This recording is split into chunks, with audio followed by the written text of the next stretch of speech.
James. Thank Hello. you so much for being here today with Mikki and I. It's my pleasure. This is the first time. I think this is the first time that I've actually recorded with this camera in the what I call the cockpit. So we'll just see how it turns out. It should be just fine. Yeah. Yeah. But hey, It's gonna thanks be for great. being here today. This is BNI Vancouver chapter podcast in the podcast studio with James Maguire. And yeah, you guys go ahead and introduce yourself. Did you forget my name? And what's that babe's name? That's my wife. No, I just want to be able to catch Mikki. Yeah, that's her name. Did it really come across like I Yeah. forgot your name? Yeah. Of course And I didn't forget yeah, your would you name. guys introduce that? I mean, that's just what I do when I forget people's names. No, Hey, that- y'all introduce yourself. Mm-hmm. That's crazy. It's Of It's a course I good didn't trick. introduce It's a you. really It great is. trick. Well, Marty and I have a thing. We're like, hey, if I don't introduce you, introduce yourself. Mm-hmm. Because, you know, when you network as much as Marty and I do, which is like all the time, Oh, yeah. there's like my hard drive is full. Like, there's a lot of information in here. And, you know, for one networking meeting, I'm wearing the Kickin Cancer hat. And for another networking meeting, I'm part of Triple M. And for another networking meeting, I'm Vibrant Health Wellness. And then I'm the Vibrant Health Coach. And sometimes I'm like, wait, who am I again? Who are you? Yeah. Yeah. Well, and it's interesting because there's I forget exactly how the science works, but there's something about we only can actually retain somewhere in the realm of like 100 people in our data bank. It's such bad news. Yeah, right. Some people are way more practiced at it, you know, and they've got little tricks where they can, you know, say a really good trick is if you remember their name every time you meet them, you know, repeating their name each time you meet them. But yeah, it's hard. When you're back and forth and flipping different hats. I mean, just have you ever remembering been with people's that? names. Have you ever been with that person that says your name too much, though? It's creepy. Oh, definitely. It's really creepy. Unless it's someone like I actually just had a client out in Pullman that we were working on doing a project for, and he's a Merrill Lynch investment advisor dude, and he did that when we first met each other, and I actually kind of appreciated it because I could tell he was trying to put my name in his brain. And after that, it kind of toned down. But when you, I would agree with you when you meet somebody a number of times and they keep doing it. You're like, okay, calm down. I know you know my name. Yeah. Like, stop. Yeah. Let's just have a natural dialogue here. But yeah, So- I'd agree. James, how did you get into contracting? Because you said you went to school for something else. Okay, so there's a bit of a story. I grew up I grew up a poor child. My dad was a builder and a cabinet maker when I was younger. He had a couple of different careers. Of course, the whole 2008 thing shut his cabinetry business down. It was just pretty much all business went away all in one go. I'm familiar. Yeah. But so I grew up with that, and my step grandfather, who for all intents and purposes was my grandfather, he was also a finished carpenter builder. He did like larger multifamily and commercial building. So I grew up in it for a start. And I mean, I still remember, I still have a client to this day that I still do little projects for her. And I kid you not, I was like 10 or 11 years old on a job site with my dad up on ladders building this big steel barn structure for her. So that's where it started. And then I, went to high school, started going down the path of engineering because I wanted to go build rocket ships or build cars or something like that. Sounds that's really what, cool. Yeah. That's kind of what I wanted to do. There's more to that story, but the short and sweet of it is I was going to the University of Portland. I had some pretty decent scholarships, but was still funding the rest of it on my own. So I was working on the weekends while in school, while doing ROTC at the same time. And I got burned out. I bet. And It's a and lot. then ran out of money because I wasn't making enough money just on the weekends. And so dropped out of school and actually went into the restaurant industry. I wanted to go be a chef then. Did that for a number of years. Yeah. You went into the restaurant industry to become a professional chef. Yeah. For how long? I was in restaurants for 9 years. Started during high school. I actually worked for a couple of different restaurants just as a busser because That's where you high start. school job. Yeah. That's where you start. And after I dropped out of, that's where I was working on the weekends during college. I was cooking on the weekends for a restaurant here in Vancouver. Well, technically Camas, but What restaurant was that? Roots Restaurant and Bar. One of the few good ones that survived the COVID fiasco. And I'm proud of them. I'm so proud of them. They stayed. Hang on one second. Oh, you're good. Sorry, babe. I got it. Something went down the wrong way. Dying a little bit. Yeah. So, yeah, I thought I was going to go be a chef because that was my backup plan because that's where I was working on the weekends and, dropped out of school. I already had a job. I went to my boss and said, "Hey, I want to work full time." And he said, "Great, because I need you more." Weaved my way through the restaurant industry, made it up to, being front of house, because anybody who's in the restaurant industry knows that that's where the money is. And bartended, did some management as well, and of another restaurant here in Vancouver that died in the COVID downturn. Bloated, we call it. Yeah, right. So that was that kind of era of my my restaurant career. During that time, while I was bartending,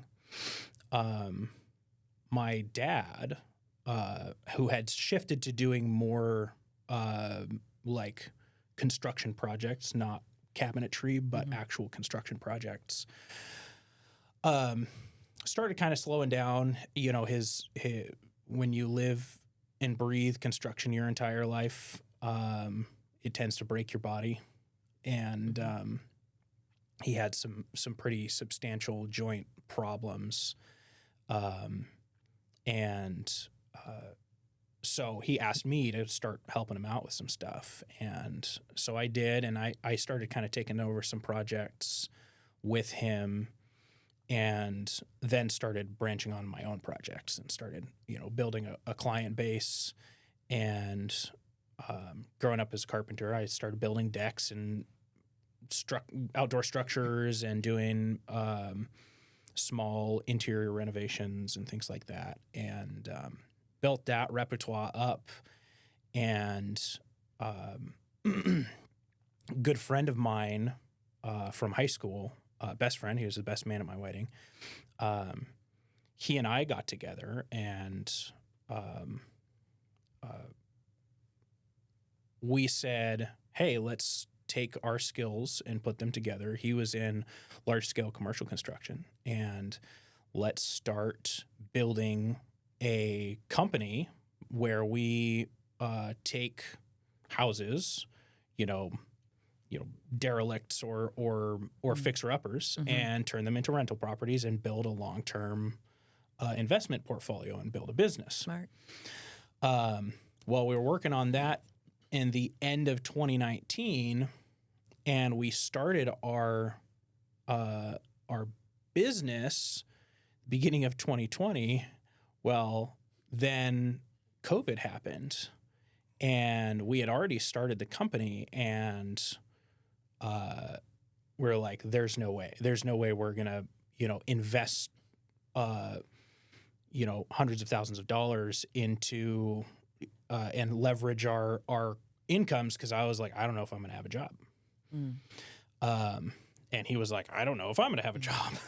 So we pivoted and went back on our expertise and started building a general contracting business. I see. And that's kind of where it all started. And now over the past, it's almost 2025 now. So can you believe that? No, I can't, because it's been a roller coaster. Because we technically started before COVID officially happened, and once we fully launched we had projects, but once we were fully in swing, all of our pieces of the puzzle in place, license, insurance, all of that, bookkeeping software, etc. Everything was shut down. So, wah, wah, wah. yeah. So that was a little bit rough, and then through the course of the upswing, there was a huge upswing, because when everybody was stuck at home, they started looking at their houses going, I want to tear this all apart, because I'm actually spending all of my time here where I would normally, be spending 40, 50 hours a week at work. Right. And then I come home and I'm too exhausted to complain about the paint that's peeling off the wall or the cabinets that don't shut properly. Right. I know for me it was I'm so OCD, so it's like being home so much. I'm like, oh no, look at that. We got to do this, and there's still things that we still haven't fixed. Oh yeah, and it never ends. That's the one thing that it's good job security for you. It definitely can be. Buildings never stop wearing out. Even if you don't live in them, they fall apart, right? But the biggest difficulty came when I think it was the end of 2020, beginning of 2021. We've started feeling finally all of the effects of the supply chain shutting down, and we had some contracts, and at the time I have a little bit, I have a much better contract, much better setup now. Because we learned some good lessons. But at the time, we had fixed rate contracts, really no wiggle room, because, when I bid a job, I know what it's going to cost. I work everything up to the minutia. But what that didn't cover was, lumber prices tripling, and some things just completely becoming unavailable. There was a time, they have these little spray texture cans, to do little drywall touch-ups. They disappeared completely off of the market. Like you would go into Lowe's and Home Depot, and most of the other suppliers, paint suppliers, anything like that, nobody had it. It just disappeared. I actually found some, and that was actually at secret the Miller paint. Yeah, the Miller paint on 117th had just a ton of it, and they were like, "Yeah, people don't usually buy it from us, but we've got like 7 cases sitting here." I said, "Yes, take them. Thank goodness." I'll take all 7. Yeah, black market drywall spray. I wasn't that, I didn't do the toilet paper thing. I was like, okay, I'm going to buy, 2-3 cans at a time to make sure I've got a backup for a job. I didn't want to completely destroy the availability, but things like that happened. We had some contracts that were locked in at certain price points, and people don't have unlimited money, right? So if prices go up like they did, I mean, I had a finished carpentry package for a project that from the time I bid the job to the time that I had to go purchase the product, it tripled. It literally tripled in price. And, when you have a client who's on a very fixed budget and they say, this is the money that I have to spend for this, it's really difficult to go and say, hey, we need to make an adjustment here because, they can hold you to the contract if they decide to. And in a number of those projects, we just ate the cost. We just said, you know what, we need to get in and get it done, and save your name, basically. Yeah. And make good on what we said we were going to do. Even though technically we could have disputed it, but sometimes it's just worth doing what you can to get through, get done, survive the craziness. Yeah. And there was plenty of that. There was. And now it's been an interesting few years because this year it's pretty typical, knowing what I know about the industry, that election years tend to be just weird. Never matters what the actual political dialogue is. Election years are always bad for big projects, for development projects, and you name it, because people are emotional spenders. They're emotional buyers, especially when it comes to anything between $100,000 and $10 million or beyond, right? Though usually when it gets to the $5-10 million range, they're looking at long-term investment. They're looking at, it's a big deal and it's less emotional. It's more calculated and yeah. They've run the numbers, up, down, sideways, backwards, and diagonally. And have probably done this before. Yeah. At that level. But when it comes to projects like that, this last year with interest rates so high, commercial lending costs were super high because, when you think about it, say you're doing a $10 million project, the difference between or $100 million project, even worse. These are the big boy developers, right? The difference between 7% on your financing cost and 5% is big deal. Huge. Yeah.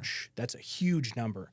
And talking with the contractors in this area, the big boys, Robertson Olson and, the Tapney brothers and, and even the developers, that's a big deal, and that will make or break a project because they know that's how they make their money, is they put in a huge portion of their capital and finance the remainder and push the project forward, get it done, either get it sold or get it occupied, whether it's an office building or something like that. So when all that had dried up this year, because large-scale development projects usually take about 2 years to launch. So when you say to launch, you mean like getting the permits, crunching the numbers, getting all of the players in all place? Of the feasibility studies, all of the engineering and design and architectural, all of the permitting process. It takes 1 to 2 years plus, depending on the scale of the project. So this year, a lot of those projects were completed and nothing new had been put on these bigger contractors. So the big boys started reaching down into the pool of what else can we do? Tenant improvements on, I talked to the COO of Robertson Olson, and he said, yeah, I mean, we've started taking on $250,000 projects. I mean, these guys are building $25+ million projects throughout the whole region, and they're like, yep, well, we just got to pick up where we can. That says a lot about the market. Yeah, so that started kind of cascading down into the smaller businesses. So it's been a rough year, and it's kind of amusing to me that now that the election is over and it's decided, people kind of like get that out of their heads and they're just like, okay, They're back to still business crying as about normal. it, but yeah. Right, but it's like now that's no longer taking up mental and emotional space, and all of a sudden they're back to thinking about normal business, and so finally the phone's ringing again, and it's funny because now it's December, where usually those things start to taper, or not December. It's what month is it? November. It's November. Yeah. Good Lord. Still. We're coming up to December, and usually December is where it all tapers off. December, January, February, and then it usually scales up because there's a cycle to building. So it's been a roller coaster the past few years. This one's been hard. I've had a lot of subcontractors, a lot of people asking me, "Hey, you got work for us? Hey, you got work for us?" And it's like, well, sometimes. It's an adventure, but building a business through that, I think, hopefully has put us in a really good position moving forward, because we kind of drank from the fire hose of what could happen to a business, especially a small construction business. Most companies, would experience these things over the course of 20 years. And we had it all in 5. So just get it done. If we survive through all of this, I feel like we're going to be very well positioned. We've got great systems in place now to deal with every possible. I'm sure the next horrible you say every worst case possible scenario and then is, something completely unexpected. Sure. So what's the sweet spot for you? What's your favorite project or type of project to work on? Sweet spot for us kind of circles around $250,000. That's our so that's a whole home remodel. Okay. That's a you can't build a house for that. What are you talking about? No. Most house builds start at about $500,000, and don't even get me started on the what it costs to build a custom home these days. It's asinine. But James, are you friends with some of the custom home builders like John Colgate, Affinity Homes, or Tracy Dorio? Short answer is no.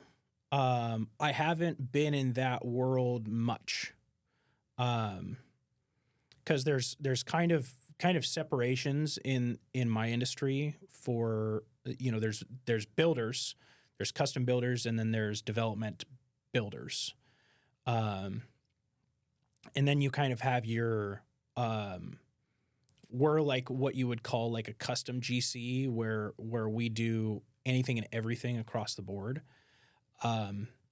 renovations, new construction, etc. And we have kind of it's a separate niche, and then you have your predominantly like commercial renovators and builders.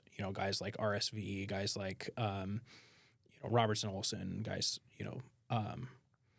So not that I love interacting with all types of builders. So if you had some that you thought that we should introduce you to, hang out with, I definitely would. Yeah, for sure. Marty might know a few. Yeah, one of my big,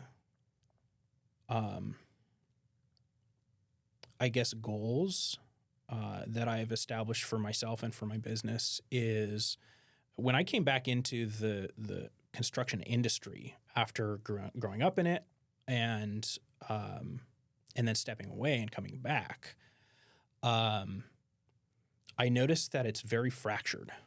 There's a lot of everybody's kind of in their own world, and everybody is on their own island trying to do it on their own. There's not as much camaraderie, and 'cause let's be honest, there are not enough good contractors, good tradesmen, period. There's for every I'm trying to remember the statistic. I think it's for every 11 tradesmen that are leaving the workforce, skilled tradesmen, there's 1 returning right now. Really? There's a huge rate of attrition. Because it's so hard on your body, because it's... Yeah, and it just generational change. I mean, there's a huge expectation to go be in the, go to college and get a job in an office technical or industry. whatever. Yeah, or to go be a podcaster or a YouTuber. What? And there's a huge lacking of skilled trade labor and skilled. We've lost generations of knowledge easily. I mean, the things that my grandfather knew, I don't even have the capacity that and the knowledge and the background that he had. You know, he was building before we had power tools, right? I mean, he was doing finished carpentry in large multifamily stuff with a handsaw. Wow. We've lost a lot of that. So when I stepped into the construction space again, I looked around and I said, nobody's talking to each other.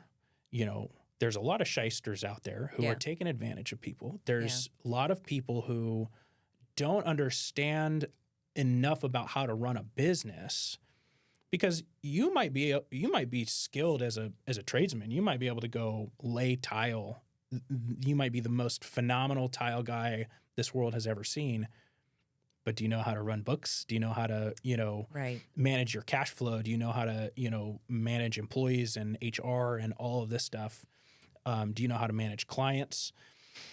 And everybody's just kind of doing their own thing, and nobody talks to each other except in small ways. And I established as one of my goals, I said, okay, we need to bring the industry back together. We need to start talking to each other, start sharing our experience, because if we don't share it with each other and then pass it down to our next generation of employees and managers and trade guys, it's going to disappear. And then what? Right. We can't. Computer engineering homes and... Yeah. Oh man, we could talk about AI and how it's going to destroy a lot of tradesman jobs. Well, not necessarily tradesmen, but architects, engineers. Yeah. Oh yeah. Because one architect with the right application of AI can increase his capacity by 1,000%. Yeah. With a snap of the fingers. Yeah. Because most of the legwork that, they'd hire one of my good friends and colleagues, Antoinette Latier, who is, she's one of the principal architects of Covalent Architecture in Vancouver. She's brilliant. But a lot of the legwork, having somebody drop a site plan or a graphical representation for a feasibility study with trees and cool stuff like that, or even just the legwork of drafting. You can input, if well structured, you can input all of that into AI programming and automatically generate, go back through and edit through it, double check everything, and you just eliminated like 3 people's jobs. Yeah. Right? Yeah.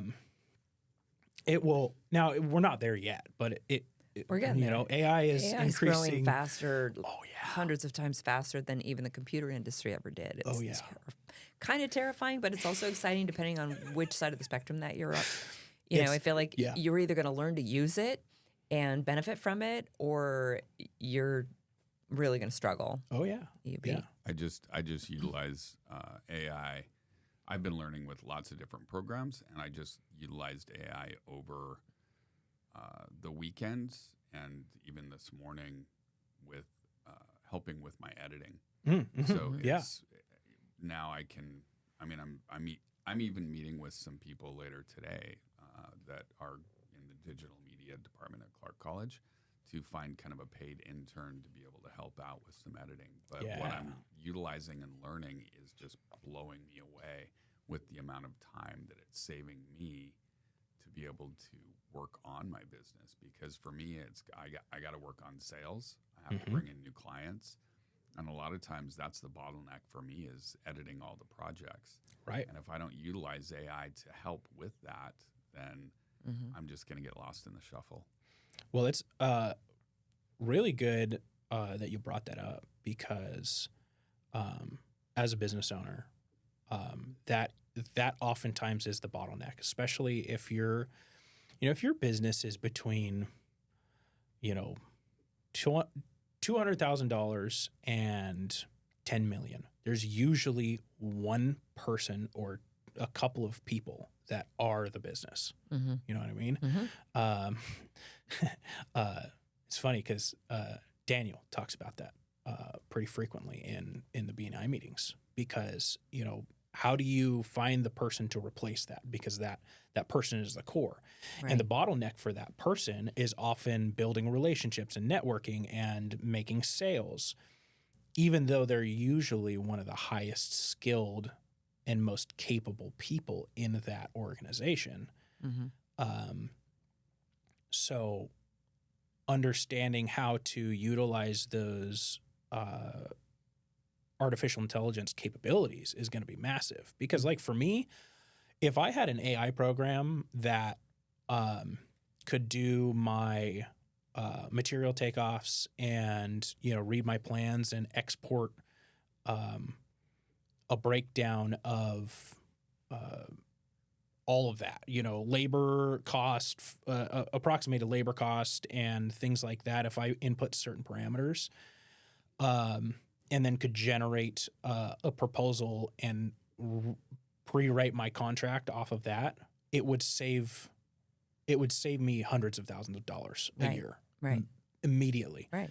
I bet it exists, or it's in the making, or somebody's working on it. I know that there are companies out there who are working on it. From the owner operator, kind of a small business perspective, that would actually make being a small business owner kind of a lone man show. There are some out there that manage to do it feasible. I mean, I have a team of, there's 4 of us. There's 4 of us. Right. It's only going to cost $4,000. Yeah. Right. And my team is totally overburdened. Like, we have too many things to do, not enough time. Yeah. I think that's all of us. Every day. I, in and of myself, am doing 5 people's jobs. I'm the sales guy. I'm the business owner. I'm the, I'm the project manager, superintendent. I'm the money guy. I'm the, the guy that writes the checks and signs them, all of that. I'm the visionary behind the business also. Like, how do we write protocols for this? How do we guide the business and be dynamic as the market changes? And that's just me. And then everybody else has, 4 or 5 hats that they're wearing too. And I'm a business owner. I'm familiar with the 17. Yeah. And that's just with one of the businesses. And you've got multiple, so you're even more crazy. That's a good word for it. Yeah.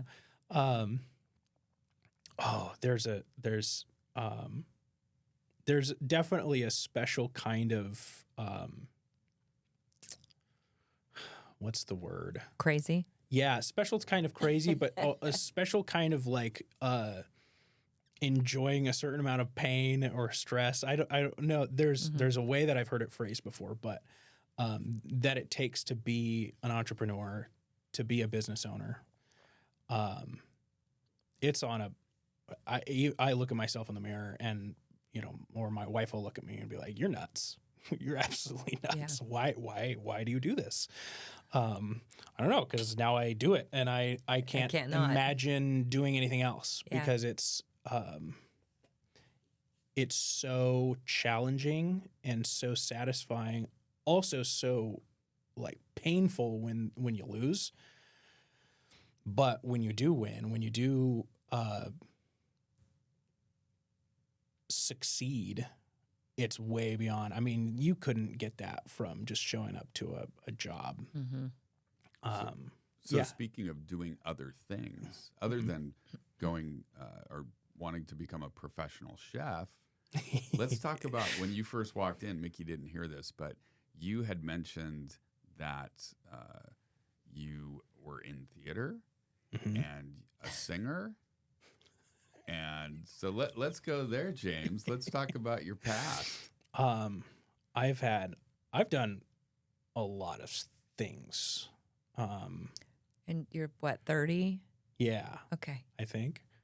Am I turning 30 this December? I think I will be 30 soon. Yeah. I have children older than you. It's okay. I'm proud of it. They lived. I didn't eat them. Yeah. Well, that just goes to show that you're extra crazy because not only do you have children my age, but you're also still in the business owner entrepreneurial space and continuing to do it, which just puts you on a whole nother level of. I raise entrepreneurs too. Yeah, that's good. That's good. So back to the theater. I'm not avoiding. Don't wiggle out of that. Oh yeah, he's totally avoiding it. He's escaping this question. Okay, so You're a backstory thespian. on me. I am a thespian. Okay. Not so much anymore, but no, I grew up. So I'm the youngest of 4 kids. When my oldest siblings were, I think, I was like 4 or 5 years old. We're going all the way back now. Oh yeah, this is when it started. This crazy cultural phenomenon occurred that was called the Lord of the Dance. It was this guy named Michael Flatley, who was an Irish dance phenomenon. He was, and he did this show that toured, and it just kind of caught like wildfire. And my older siblings were like, I want to be able to dance like that. I want to do that. That's so cool. And so my parents found them a local Irish dance school and they started. Of course, I'm 5 years old. My older 2 oldest siblings, and then my older sister started also. Of course, now I'm this little guy that's like, I want to do what my siblings are doing. That looks cool. So from the time I was 5 up until my high school years, I did Irish dancing. I became competitive. My parents spent an absurd amount of money that they didn't have, hauling my older sister and I up and down the West Coast, going to competitions. Did you guys have a tour bus? No, no. And in fact, my dad had this gold Ford Explorer that we did many a trip in, because somebody had to work while somebody else was hauling us around to dance competitions on the weekends. And there was a lot of Willie Nelson played on the CDs in the car. I distinctly remember that. But so I did that for years and years. I actually had an opportunity twice. I went when I was, I think it was 2008. I went to the Irish Nationals in Killarney. And I didn't place, but it was a phenomenal experience. And then I actually, what year was it? It might have been 2012. It's hard to remember back, but it was somewhere around there. Actually, my dance school, we were able to take a team and qualify for the World Championships in Belfast. And we went to that, and we, in our category, we placed 6th, which was utter insanity. I mean, it was the first time that our school had ever sent any team dances to the world championships, and to get to, so there's a kind of a level where you do what's called medaling, where you actually go get a medal, and you, depending on the size of the competition, determines how many medals are given out. So we were at the bottom. We just made it into getting a medal at the world championships, and that was massive for our school and also just for us. So I did that for years and years. That was a blast. Also, when I was preteens, my sister Anne, who at the time was teenage years, she's 4-ish years older than me. She started taking voice lessons because she wanted to be a singer. And so I, of course, trailed along. I was like, hey, that's really cool. I want to do that too. The joy of being the youngest. Oh, yeah. And so I started taking voice lessons. Also, a lady who taught out of the Lutheran church in, Episcopal church in Camas, downtown Camas. She took that way off, went to Boston Conservatory, did her graduate work at Yale School of Music, and has established herself a phenomenal career. But I just wanted to sing good. And so I did that, and come high school time, I got involved in theater, musical theater specifically. I mainlined as in my high school. I went to Washougal High School, and they did a production of Beauty and the Beast. And as a freshman, I got to play the part of the Beast as a freshman, which was pretty exciting. So musical theater all through high school. Also during high school, because I don't know how to not do things, I decided that I also wanted to do some kind of sport in addition to being in choir and doing, my poor parents. They were phenomenally supportive, and they have put themselves and their finances on the line to give my siblings and I opportunities that a lot of other parents wouldn't or couldn't. So thanks, Mom and Dad. So along with doing choir and doing theater, I decided I wanted to do a sport, and I had a choice in front of me because I was like, okay, I like being physical. I was doing some martial arts at the time, and I was like, okay, I'm thinking about doing wrestling. But the coach of the cheerleading squad went to our church, and she said, you need to come try out to be a cheerleader. I was like, no. Okay, wait a sec. Choir, No. dance, Irish dancing. martial arts. Wait, say that again, honey. Choir, dance, martial arts, wrestling.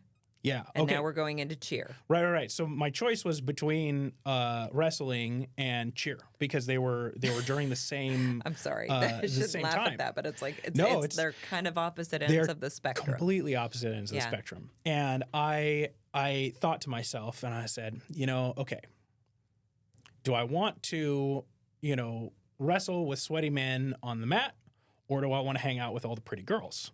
It's like Tough choice. No, not a tough choice at all. And it was easy because I already had a dance background, Right. And I wasn't shy. I was in front of people all the time. Yeah. Up. Yeah. And I had a couple of friends who were on the cheerleading squad, and there was one other guy. There had never been guys on the cheerleading squad at Washougal High School before. there's one other guy that was trying out, and he was phenomenal. He had actually done some cheerleading stuff in middle school and was did some tumbling and some gymnastics. So the two of us tried out and made it, and we kind of started a stunting program at that high school, and it was a blast. I did it all through, I think, from my sophomore to junior year, and it was an utter blast. And I even went back after after high school in college, and went back a few times to do some workshops with the new guys that the coach had brought on, new cheerleaders. the season after Joe, the other cheerleader, and I started, so we started in football season. The next season was basketball season. We had like 7 more guys try out. We started a thing, and it was so exciting. We had a total of 5 guys, and I think in basketball season, and it was a blast. So yeah, I've been all over the place, done all kinds of things. I didn't end up doing wrestling. Did some martial arts. What style? Okay, so I've done a little bit of taekwondo. Okay. And some jujitsu. Okay. And some Muay Thai. Okay. So striking and grappling both. You know, I want to interject here because we're gonna kind of wrap things up. Yeah. But there are so many coincidences between like Mikki. Some of her past involves construction, in the construction industry. Ooh. Bet you didn't know that about me. Right? I didn't. And also, my rock band wrote a song called Flatley's Crutch. No way. No way. It's essentially about Michael Flatley, but we'll talk more about that maybe next time on our next one-to-one. And I was a Powder Puff cheerleader. They call it Powder Puff because I'm quite a bit older than you. But back then it was not a flattering name. Well, basically we were cheerleaders. It was all guys, but we would dress in the girls' cheerleading outfits, and then See, Marty was masculine enough to pull that off. Oh yeah, but also a bean pull, so it was hysterical. It played ready, out. Okay, and we would cheer at the girls. I think it was flag football. Flag football? Then? Yeah, something like that. That's fun. Yeah, that takes you have to be extra comfortable in your own skin to be able. It's like doing drag in I mean, that used to be all over the place in like British comedy. You had to be so like relaxed and comfortable with yourself to be able to like step into that and play that kind of like ironic persona. And it's fun too. I was voted most craziest in high school, and so I was pretty crazy and did some pretty wacky stuff. But we got a group of guys together to essentially that's so put on cheers and everything else. It was fun. It was fun. That's good. Well, while we're wrapping up, tell me a little bit about. I mean, I got a little snapshot there. No, James, this is all about you today. Yeah. Although I do want to spar. Yeah. I have a little bit of martial arts in my under my belt. Well, we could. I'm sure all of my years. stuff is probably packed away in storage now. Oh yeah, I don't. Yeah. Tell what kind of martial arts did you do? So the first round I did about 5 years of Kajitsu. Okay. And wait, what was that called? Kajitsu, the American College of Karate and Jiu-Jitsu, and it was sort of a compilation of 8 different styles. I guess now they would call that mixed martial arts, but we used weapons and striking and tumbling. Aikido, Jiu-Jitsu, karate. Predominantly karate, which so later in years, when my middle child got into Kung Fu, And I was sitting on the sidelines, and Sifu, and I'm having a hard time sitting still. Sifu noticed, and he's like, "You want to be out there on the floor?" And I'm like, "Yeah." And so he, cut us a special 2-for-1 deal so that I could get out there. And it had been years since I had done any kind of martial arts, and I loved it. I loved Kung Fu. It was more fun. In karate, it was very serious. It was I was structured. In trouble. Yeah. Surprise! I was in trouble all the time, but predominantly for having too much fun. He's like, this is not a joke. You wipe the smile off your face. This is serious. And I'm like, I just smile. That's what I do. And, like I'm sparring with, 30-year-old men, and I'm, 108 pounds. And I'm smiling, and they're like, I can't hit a girl. I'm like, bap, can you hit me now? Just dancing around. I'm having a ball. Even though I was in trouble for it. But I really enjoyed Kung Fu. Although what I found was when I had a certain style of training, like side stance and karate, and then Kung Fu, he kept face forward, and I'm like, but all my vitals are, I had to unlearn a lot of what I had learned, but it was a great experience. And really interesting. Honestly, I feel like every mother should do, or even fathers should do martial arts with their kid. Oh yeah. Yeah. It's so much fun. I am a huge fan, especially one of the most, in my opinion, one of the most functionally applicable martial arts that we have to work with today is jiu-jitsu, because the dojo in downtown Camas, Universal MMA, I've known I went to high school with the owner's kids and have known them for a long time. And the daughter, she was terrifying. I mean, she was a wrestler in high school and highly capable jiu-jitsu practitioner. And that was one of those things where it's like, you actually, as a grown man, you're like, don't mess that with girl her. could pretzel the snot out of me, even though like I know that I'm stronger and faster or whatever. It's incredible for both men and women. And talking about something to do with your kids, it's striking sports are good, but that kind of like grappling form where you have to use your brain. I mean, you're putting your body in positions where it's like, wow, this kind of hurts, or I'm trying to, pass somebody's guard in this way or that, and being able to put your brain through those exercises, it's like a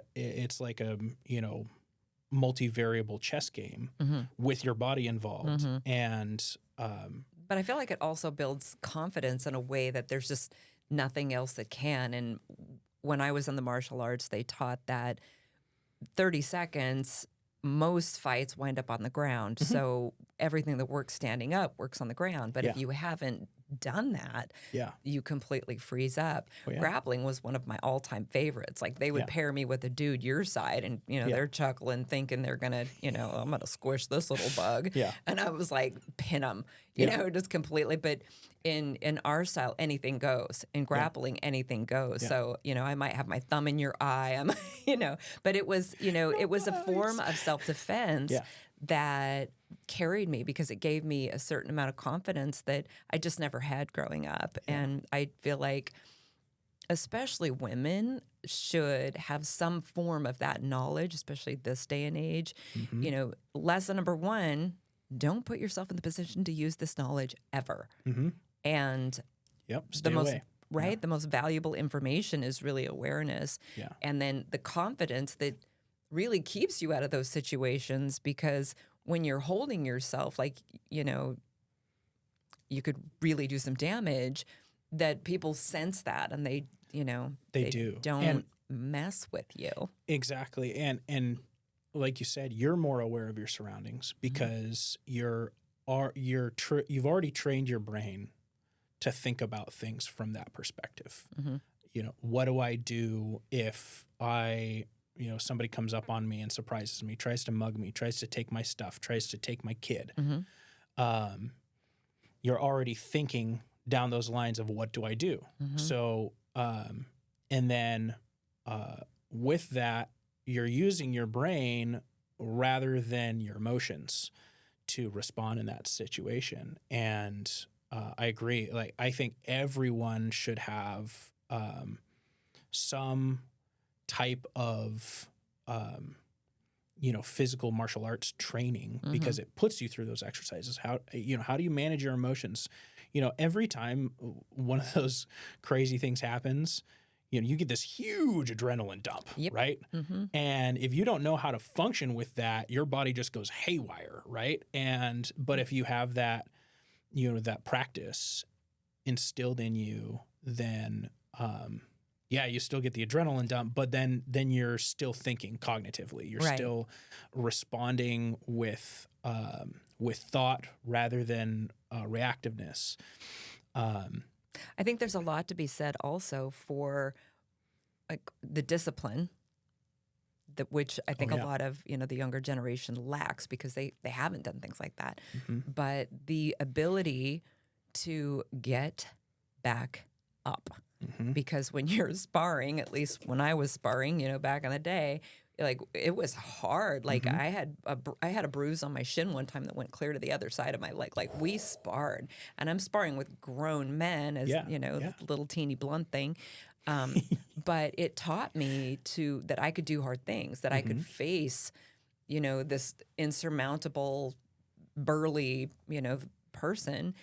But when I got knocked down, you get back up, you get back up, you get back up. And there's a discipline in that to show up to that class knowing that you're going to get knocked down. It's honestly one of the best things I ever did. Yeah. So speaking of discipline, we're going to go ahead and end this amazing podcast. I've learned so much, and I think that's one of the things that I love about being able to film these, is be able to show others, not just in our chapter, but that personal side of, the connection of people in BNI. And one thing that's really important for me to be able to do is be able to get to know more about you on a personal level rather than just business. James Maguire with Maguire, I know in the BNI app it says Maguire Projects. But amazing construction company, Mikki Meisner with Kickin Cancer, nonprofit, heading up the Washington State chapter. And I'm Marty Meisner with Triple M Productions. I want to thank both of you for being here today. This is the first time I've had 4-camera setup, so this might be a little funky, but it was fun. And I think you're doing a great job. I think he's doing a great job. You're doing a killer job. I think you did a great job. Thank you so much. And I think, if you pay a little extra, if you hire James and his construction company for a home remodel or whatever your needs are, you pay a little bit extra, you might get a little Irish dance out of them. We'll see. No guarantees. Awesome. Well, thank you so much, James, for being here today. Thank you, Mikki Meisner, for being here today. Thank you.